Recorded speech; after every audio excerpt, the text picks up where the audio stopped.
മുഅ്മിനെ അല്ലാഹുവിനെ ഓർത്ത് മനസ്സിലാക്കണം. പെണ്ണുങ്ങളെ പൊതുപ്രവർത്തനത്തിന് ഇറക്കാൻ പാടില്ല. അല്ലാഹുവിന്റെ നിയമമാണ്. തന്റെ ഭാര്യയെ മെമ്പറാക്കേണ്ട ഹറാമാണ്. അല്ലാഹുവിന്റെ മുമ്പിൽ ഹറാമാണത്. ഹറാമാണ്. ജുമുഅ ജമാഅത്തിന് പള്ളിക്ക് കൊണ്ടുപോകണോ വേണ്ടയോ എന്ന് മാത്രമാണ് ഉലമാ ചർച്ച ചെയ്തത്. അതന്നെ വേണോ വേണ്ടേ? എന്നിട്ട് പിന്നെ നമ്മൾ ഇവരെ പുറത്തിറക്കണ്ട, അവർക്ക് വിഞ്ഞുകൾ ഉണ്ടാക്കണ്ട, അവർ വീട്ടുകളിൽ അച്ചടക്കത്തോടുകൂടെ മക്കളെ നോക്കി ഭർത്താവിനെ പരിചരിച്ച് നല്ലൊരു തലമുറയുടെ സൃഷ്ടിപ്പ് നടത്തേണ്ട ഉമ്മമാരാണ്. അവരെ നീ ഗോദയിലേക്ക് ഇറക്കല്ല, പൊതുപ്രവർത്തനത്തിന് ഇറക്കല്ല. അങ്ങനെ ഇറക്കുന്നതിൽ നിനക്ക് മനസ്സിന് വിഷമമില്ലെങ്കിൽ നിന്റെ പേരാണ് ദയ്യൂസ് എന്ന് റസൂലുള്ളാഹി സ്വല്ലല്ലാഹു അലൈഹി വസല്ലം. കാര്യങ്ങൾ മനസ്സിലാക്കണം. ഇസ്ലാമിന്റെ പേരിൽ ചെയ്യരുത്.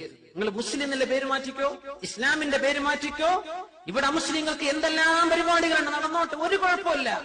നമ്മൾ എല്ലാറ്റിനും ചെവി കൊടുക്കരുത്. ഹക്കും ബാത്തിലും മനസ്സിലാക്കണം. മുഖമക്കന ധരിച്ച് കയ്യും മുഖവും മുറത്ത് കാണിച്ച് ആണിനെ പോലെ റോഡിലൂടെ നടക്കാൻ പറ്റുമെന്ന് ആരാണ് ഇവിടെ നിയമം കൊണ്ടുവന്നത്? എന്ന അല്ലാഹുവിന്റെ വചനത്തിന് ആരാണ് ദുർവ്യാഖ്യാനം ചെയ്തത്? അങ്ങനെയുണ്ടോ?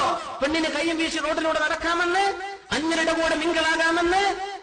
അവൾക്ക് പഞ്ചായത്ത് പ്രസിഡന്റ് ആകാൻ പറ്റില്ല മുഅ്മിനെ, അവളെ മത്സരിപ്പിക്കാൻ പറ്റില്ല മുഅ്മിനെ. ഇത് എന്റെ മുഅ്മിനീങ്ങളോട് ഞാൻ പറഞ്ഞില്ലെങ്കിൽ അല്ലാഹു എന്നോട് ചോദിക്കും. ഇങ്ങനെ ഒരു സ്റ്റേജിലെത്തിയിട്ട്